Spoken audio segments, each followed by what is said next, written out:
good morning. It is Wednesday, and y'all know what Wednesdays mean. Normally it's WTF CNN Wednesday. Well, I had something else that I wanted to dig into today. We're going to take a quick peek at CNN in just a minute here, but I want to talk about homeschooling today. The cover of CNN is all about the conventions and the giant double hurricane, which there's a fun video for you.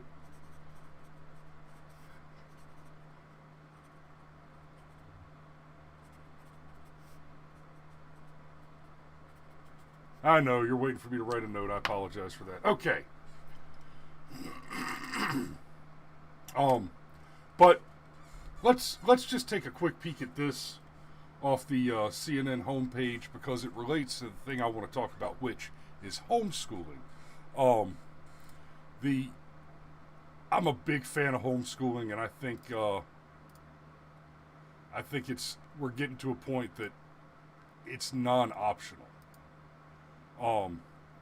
You need to be homeschooling your kids, and I'm gonna lay that case out for you in just a minute here.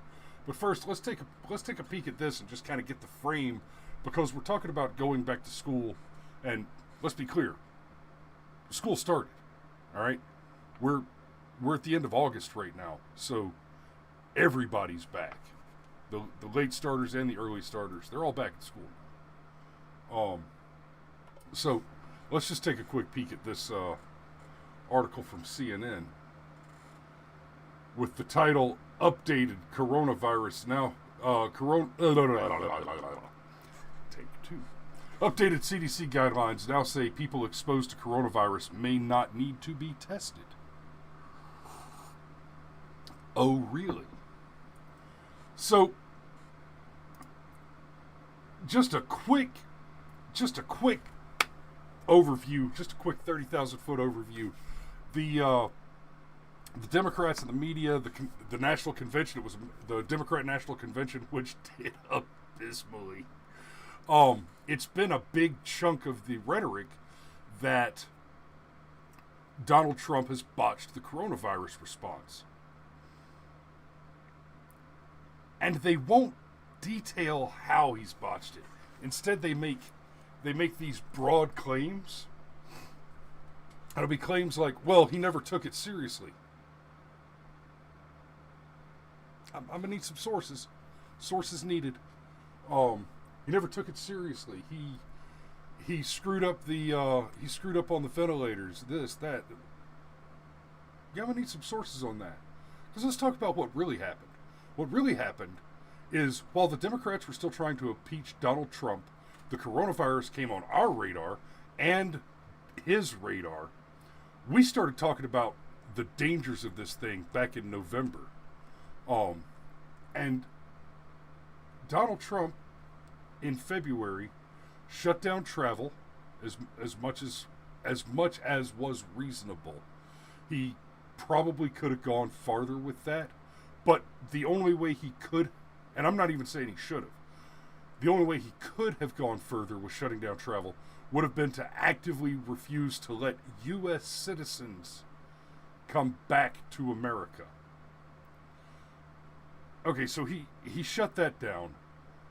Biden, Kamala, Pelosi, they all said, "Oh, this is racism. This is racism, xenophobia, racism, xenophobia." Biden, in fact, all of the candidates, all of the candidates on the Democrat primary said that they would not have done this. They would not have shut down travel to China at the time.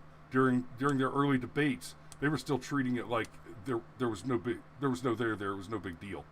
At that time, CNN and all their ilk were running these ads, they were running articles and news stories. Oh, it's not that bad. It's really just kind of a nasty flu bug. It'll pass. Donald Trump is overreacting. There's no pandemic, right? They were saying that for forever, for months, right? By the end of March, Dr. Fauci was still saying there will not be a pandemic. Don't wear masks. Not you don't need a mask. No. He and the others were making the claim the mask was actually dangerous. That the mask would hurt you. That the mask would increase the amount of time you spent touching your face and therefore increase your risks of getting the virus that you weren't going to get anyway because it was just a bad flu season. And even if you did get it, no big deal. So early on, Trump took it very seriously. And they keep saying, oh, he said it's just going to disappear like a miracle. No, he didn't. That's from one line from a campaign rally where he talked about the problem, he talked about what we were doing to solve the problem, and then he said, and the weather's warming up, maybe we'll get lucky and it'll miraculously disappear. Okay. Hope. Isn't that their thing anyway? Bullshit hope. He didn't say it would disappear like a miracle. He said we can hope. But that's not okay. It's not okay. Because let's be real. If the Democrats hate Donald Trump for anything in particular, it's this. He keeps solving problems that they've been promising and failing to solve for over half a century. He shows up and in 3 years just starts knocking them down. Pandemic has been a major setback. And I'm not ready to jump on the big conspiracy bandwagons. Because of my military intelligence background, I know a few things that make me dubious of some of the bigger conspiracy pieces out there. Well, let me tell you this. China is dangerous. China is not our ally. China is devious. The Chinese Communist Party that runs China currently is still the same Chinese Communist Party that was run by Chairman Mao. It's the same government. It's not like when Hitler died and the Nazi Party was replaced with a more moderate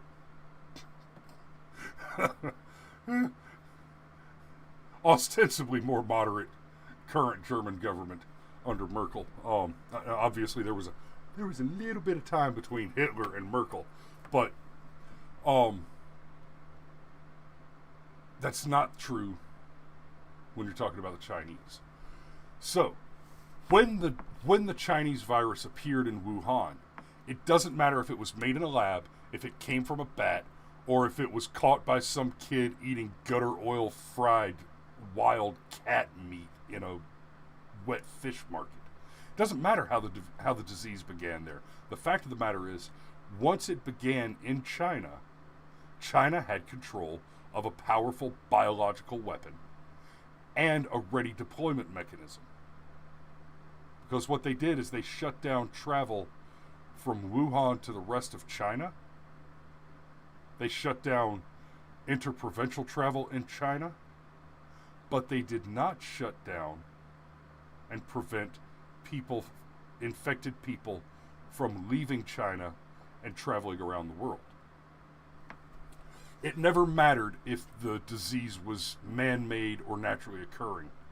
Once it was in control of the Chinese, strategically, tactically, it was not different than any other media under which they would have come into control of such a powerful weapon.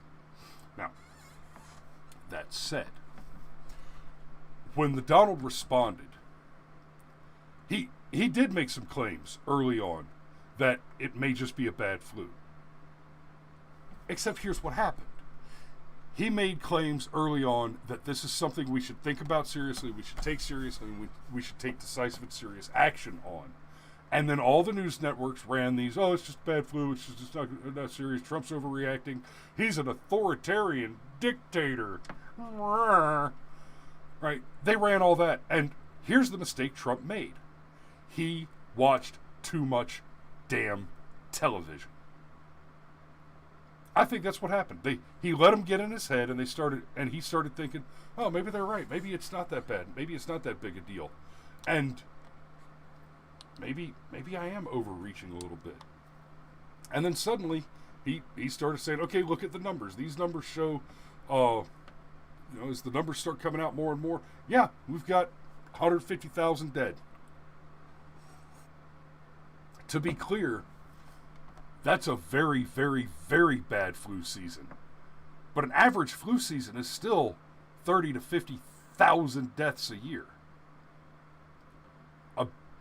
A bad but not uncommon flu season is upwards of 80,000 deaths. Cameron Anderson. So Cameron Anderson. That's Cameron apparently on the road. So I'll just send him a little text real quick to remind him he's a shithead.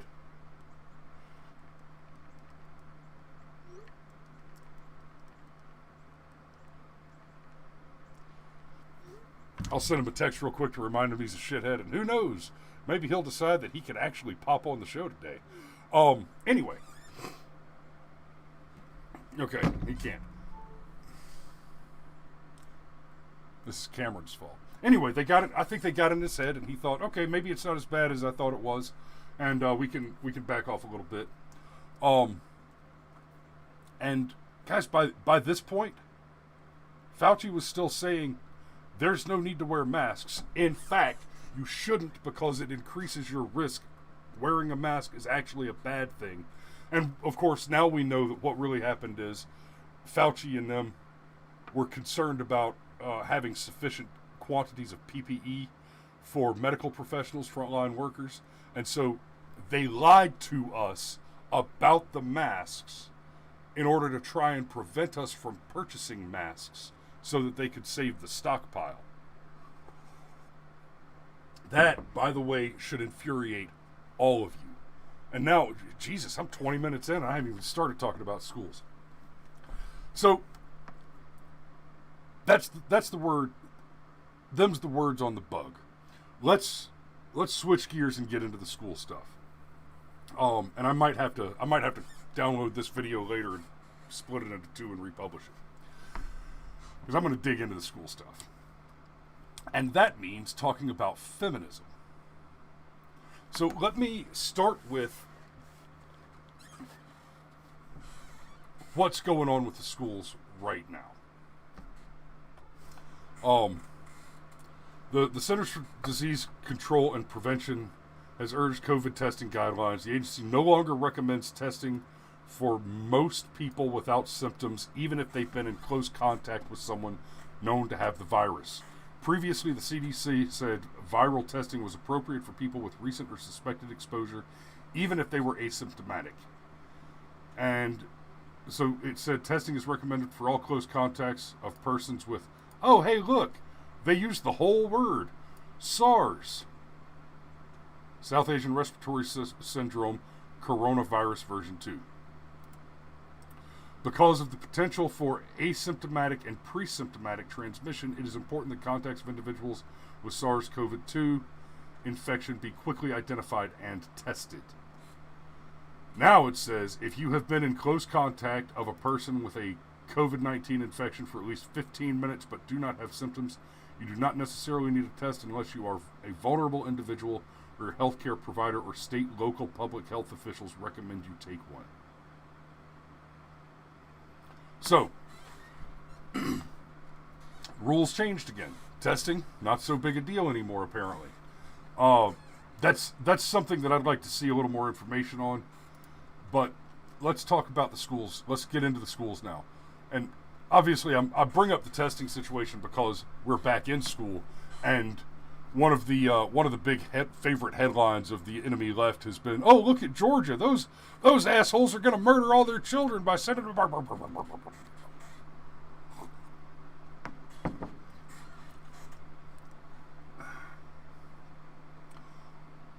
Trump got a lot of guff when he said children are all but immune.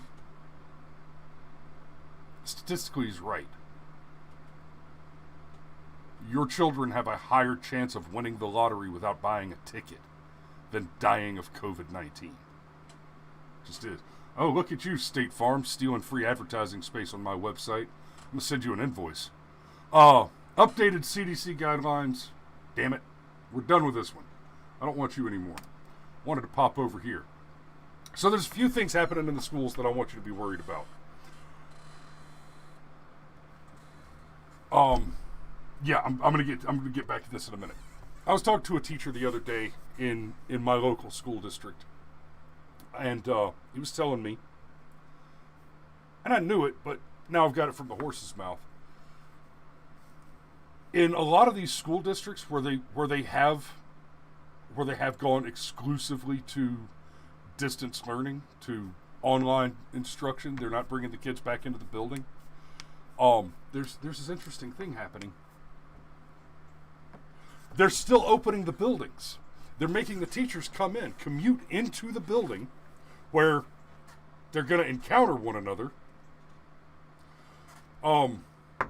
So the schools are not taking the safety of the teachers into consideration by a wide margin. They're keeping the building open, even though they're not bringing the children into the building, which means they're spending your tax dollars on unnecessary administrative staff, unnecessary building upkeep, unnecessary utility costs, and the list goes on. So they're running the lights, they're running the AC, they're opening and closing the doors, they're using the bathrooms, they're working the janitors, they're working the administrative staff, and they're bringing the teachers in. They're working the IT. Obviously, they're working the IT staff. I would assume that for them to get the whole distance learning set up through there, they're almost certainly employing additional IT staff at, that's correct, additional taxpayer cost. So, if you're not going to be teaching in the school, shut it down and send me a check. We've been homeschooling our kids for years, and it's not just my deep and abiding distrust of the inadequate public school system. There have been some other issues that were specific to the school system where I am. I'm in Rockdale County, Georgia, and my eldest daughter, we experienced some severe accountability issues, behavioral issues with other children, and I get that you're going to have bad kids that do bad stuff. What I couldn't tolerate is that the administration and the staff at the schools were so flippantly dismissive of sexual assault being committed against then 6-year-old girl in their school. They just didn't care. They wouldn't even write an incident report, and so we're done with them. If you can't get my child home when you're supposed to, tell me where she is in the middle of the day, or I don't know, protect her from sexual assailants, then you don't get to educate my child. All that is before, or let's say ethically prior to, my other major considerations with the schools. And okay, so when I came up, when I was a kid in high school and junior high and middle school, when I was a kid in school, the teachers at least had the common decency to just waste my time. They were merely intellectually inadequate to the purpose of instructing useful minds. They were basically babysitters with books, and they weren't very good at that. There are a few incidents in particular that I remember very clearly. An economics class where we were asked, what is fiat currency? And I raised my hand and gave an answer, and I explained that fiat currency works by essentially the guarantee of an external force whereby what you're actually trading with dollars, because there's no hard money to represent them, is you're trading someone else's promise that you promised them that you would exchange work for the promise of the eventual exchange of goods in return for the work to which the original holder of currency was indebted. And the teacher literally looked at the class and she said, "Yeah, we're not going into that. All you need to know is that fiat currency isn't gold backed." And I was like,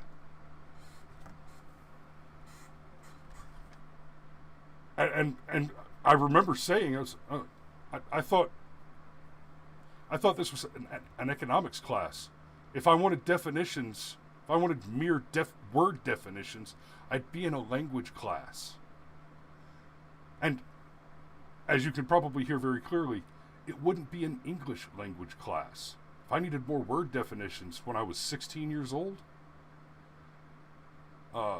c'est posible no puedo estudiar en español. Ina hangumaro chalkombohe. Or en français si vous préférez. But we're here to study economics. So what the fuck do you mean we're not going that far in this class? This is exactly the class where you go that far. Another incident, and this one was this one was actually less infuriating, if more violent. I'll tell this funny story. And you know what? Mr. Bonaparte, we called him Bonaparte because he was short. Mr. Bouchard, there are people watching this show that are going to remember this guy, and if there's any chance I could link up with Mr. Bouchard again sometime and just to chit chat, that'd be fantastic. Here's what happened. We were studying imaginary numbers. We were talking about how you use, I and negative I squared, and how you do the calculations to learn imaginary numbers. And I raised my hand in class, and I said, and he called on me, and I said, "What are we going to use this for?" And I saw the fire flash in his eyes. I was like, "Well, okay, no, I'm sorry, I'm sorry. I know how that sounded, but I'm really not trying to be a smartass. My question is not. I don't mean to say like, oh, I'm never going to need this. Why should I waste my time learning it? That's not what I'm asking. No. What I'm legitimately curious in what sort of field of advanced mathematics or what profession does this? What's the application of this mathematic? Is this something that I would use in particle physics or astrophysics, or is this something I'd use in fluid mechanics or what? That's what I'm asking. I'm just curious. I'm not trying to be an asshole. I'm really, really not trying to be a smartass. I'm really legitimately curious about what sort of math this math is for. And yeah, he didn't know. And in fairness, it was something that was on the official curriculum. It was something that was in the official textbook. And this guy was a soldier who had taken the troops to teachers deal and had to spend X amount of time teaching as part of a contract. And good on him. That's a great program, and I'm glad he got to take advantage of it. And he was actually a solid teacher. I liked him, right? He was a hell of a lot better than one of the other guys teaching that class. And I'll even go so far as to say that he was tolerably competent to do the job. Now, my whole life, I've had a handful of teachers that I thought were really, really valuable instructors, that were really able to deliver material and content. Mr. Duke was he taught social studies, history. We'll just call him a history teacher. And his knowledge of world history, and I mean from the dinosaurs to modern politics, was inspiringly encyclopedic. It was hard to argue with. Dr. Michelle Thorne, her capacity to instruct on... She was a drama teacher, right? And her capacity to instruct on things like critical analysis, and I'm not talking about neo-Marxist critique bullshit. I'm talking about recognizing through the course of a film what different metaphors. She's the one that taught Cameron and I how to recognize things like, oh, remember at the beginning of Jurassic Park when he gets in the truck and the seatbelts won't work because they're both female ends, so there's not a tab to click into the slot, so he ties them together, and then later in the movie we find out there's baby dinosaurs because even though all the dinosaurs were made female, some of them switched, And there's the whole theme about how life finds a way. The two female seatbelts being forced to work together by tying them in a knot is a metaphor for that. Okay, so yeah, like I said, but teachers like that are a gem. They barely occur. Today, the teachers that aren't that magic diamond in the rough are children who graduated from high school, went straight to college, and then went straight from college back into a school.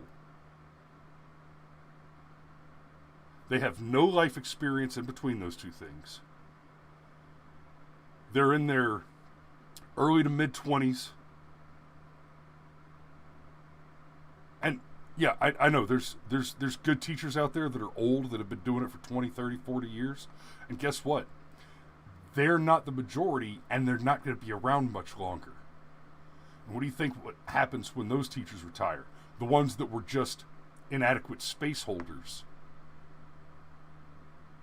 They're going to be replaced by these neo-Marxists. And so now, okay, let's see. We've covered the schools are open with, even though there's no kids in them.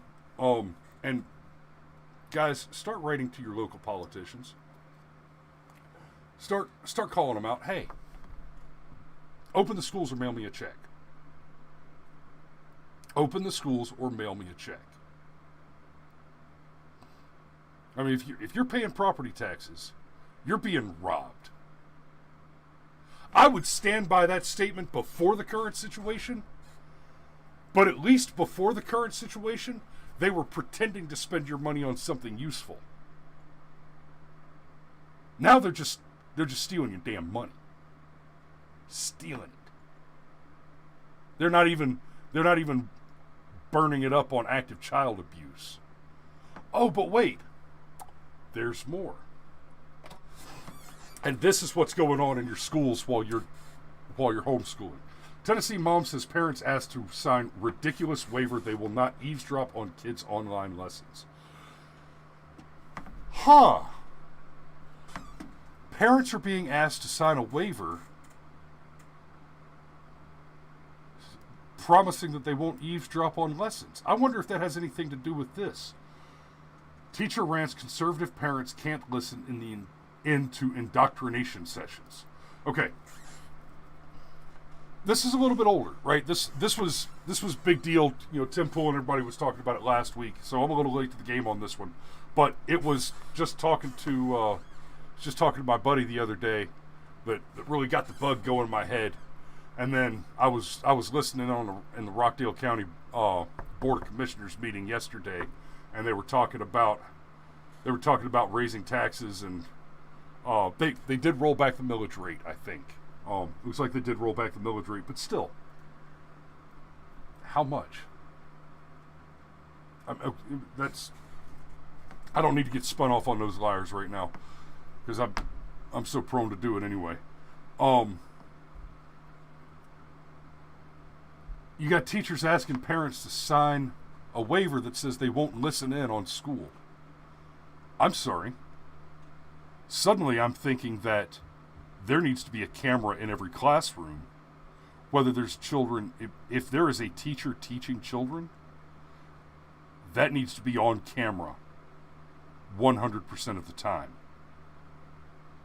I mean, never mind that we have some issues with sexual assault, sexual deviance, statutory rape among the teachers in this country, and it looks like on the left, especially, Netflix's Cuties, Hollywood jumping up to defend Cuties. We have a pedophilia problem in this country, and that pedophilia problem resides soundly with the neo-Marxist products of the university, who are the new dangerous teachers that we're dealing with now. Teacher rants conservative parents can listen in to the indoctrination sessions. This man and many others like him see parents as the enemy and feel it's their job not to educate students about actual academics, but instead to train them in leftist ideals and amorality. Go look into Yuri Bezmenov. This has been an active agenda since the late 70s. Go watch some of Yuri Bezmenov's videos after he defected from the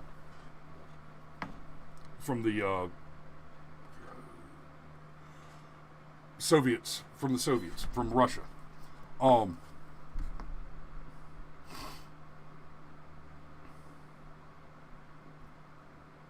And get smart on the 1619 project.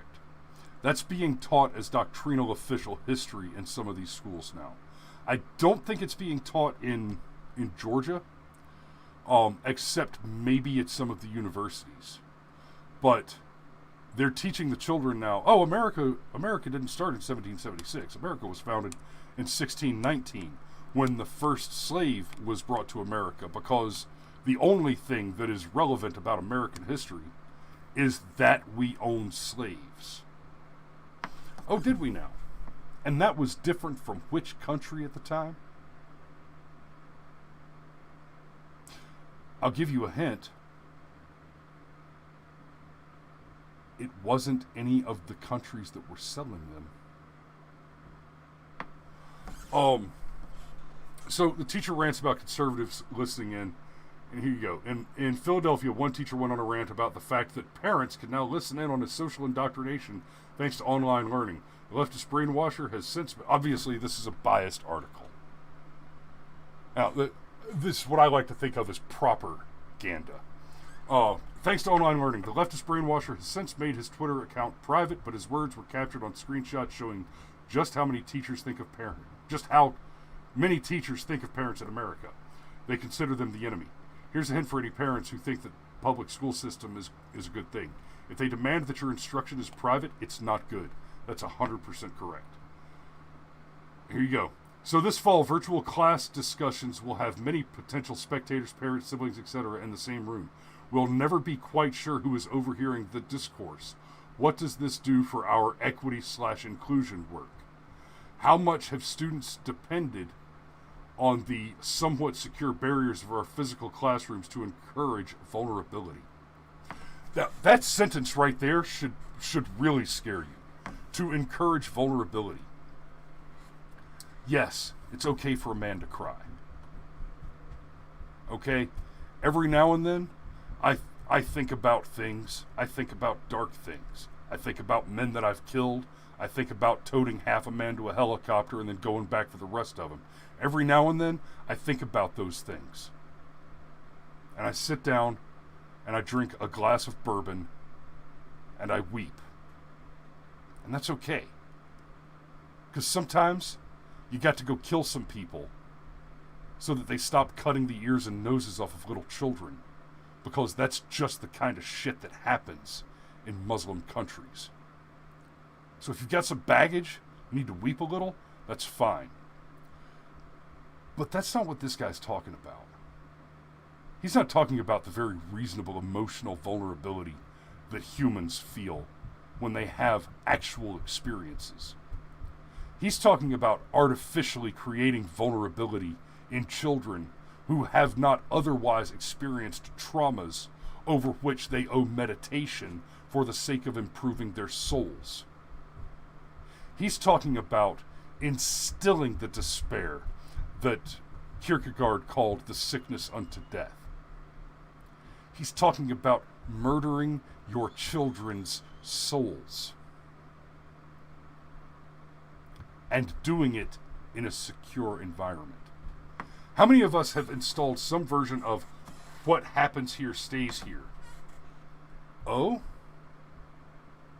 You know Matthew R.K.? I'm familiar with another category of person that tends to tell children, you're not going to tell anybody. You don't tell your mommy and daddy. Don't tell anybody that we talk to each other. Don't tell anybody what we did together. Rapists, pedophiles, kidnappers. This right here, what happens here stays here. What happens in Vegas stays in Vegas. People say what happens in Vegas stays in Vegas because they go to Vegas to commit crimes and adultery. And if you're a uniformed member of the American military services, Adultery, also crime. Uniform Code of Military Justice. That's right. Okay. While conversations about race are in my wheelhouse, oh, are they? Because non-black people don't have race as a conversational basis. Look, not being black doesn't mean that you don't have a race. That you're an identitarian sociopath, that you're an ethno-supremacist, Mr. K, is entirely distinct from that claim.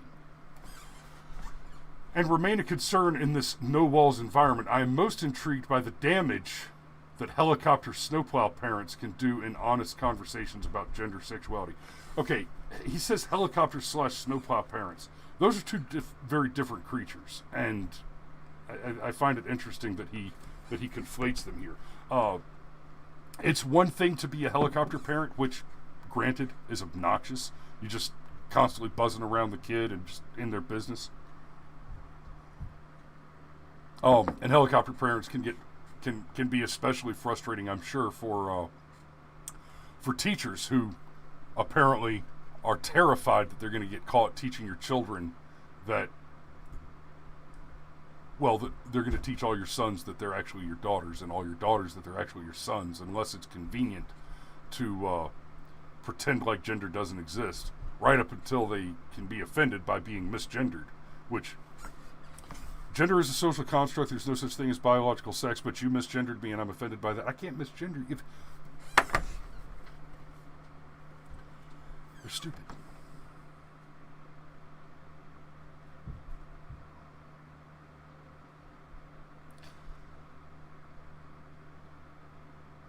And perhaps also dishonest. And while conservative parents are my chief concern, I know that the damage can come from the left too. If we are engaged in the messy work of destabilizing a kid's racism or homophobia or transphobia, how much do we want their classmates' parents piling on? Of destabilizing a kid. Now, let's be very clear. For a neo-Marxist like this, when he says racism, he doesn't mean that you are someone who prejudges people based on the color of their skin. He literally means the opposite of that. When he says racism, what he means is you're a racist because you don't hate white people. And it doesn't matter what color you are. Except that if you happen to be white and you don't suffer from deep self-loathing and white guilt and an active hatred of white people, that's what he means by racist. And that's not an assumption I'm making. He's making that claim, right? Homophobia, transphobia. He doesn't mean that you'll have a polite conversation with a homosexual or a transsexual person or transgender person, right? He doesn't mean by homophobia, transphobia, what he means is not that you're afraid of these people. It's not even that you hate these people. Under the definitions of people who make claims like this, what he means is you're homophobic if you don't actively engage in homosexual activity. Right, as far as a guy like this is concerned, I'm a homophobe because I'm married to a woman and we have children together. That's what this radical means. And one of the reasons he doesn't want you to listen in on the conversation is because that's what this radical is teaching your children.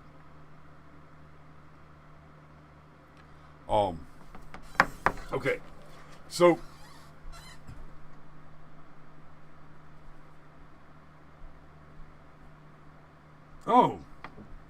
Alex McDonald says I need to check out my comment settings because there's something wrong with them.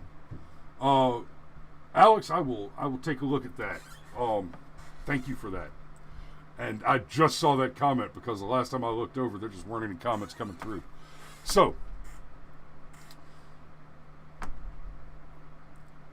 I've got another talking point that I want to hit, but I think what I'm going to do is I'm going to go ahead and put a pin in it here and chop this into 2 videos, one about COVID and Trump, and then one about the teachers. And when I get back to that, I'm going to make another video about the dangers of feminism and the sexual revolution, and the way that all that activity set us up for failure going into the COVID response. So do a little thinking on it. If you're watching this, go ahead and do a little thinking on that topic, because I'll make some very, very specific claims, and I will bring some very, very specific evidence.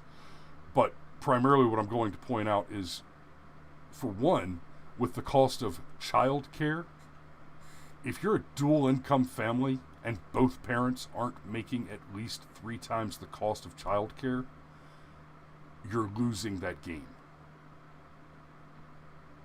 And in many, many cases, what's happening is both parents are working, and one of them is having their income subsumed almost entirely by the cost of child care. And if that's the case, then your effort is wasted. Right? That's a whole thing. When lefties complain about what the minimum wage is, they need to stop and think back and realize, oh, wait a minute. The whole workplace sexual revolution was predicated on the supposition that if we could double the amount of supply in the workplace, if we could double the amount of supply in the labor market, then we can cut the labor cost in half by exceeding demand. And then we can make our money on distribution rather than markup. They Dollar Generaled the whole damn country. There's only 2 ways to make money, guys. You can mark up your product, or you can sell a crap load of it. That's it. High markup or high distribution. Those are your only 2 options to make money off of a product. Labor is a product. It's a commodity. That's a whole thing. So I'm going to go ahead and put a pin in it there. Thanks for watching, and I will see you guys tomorrow.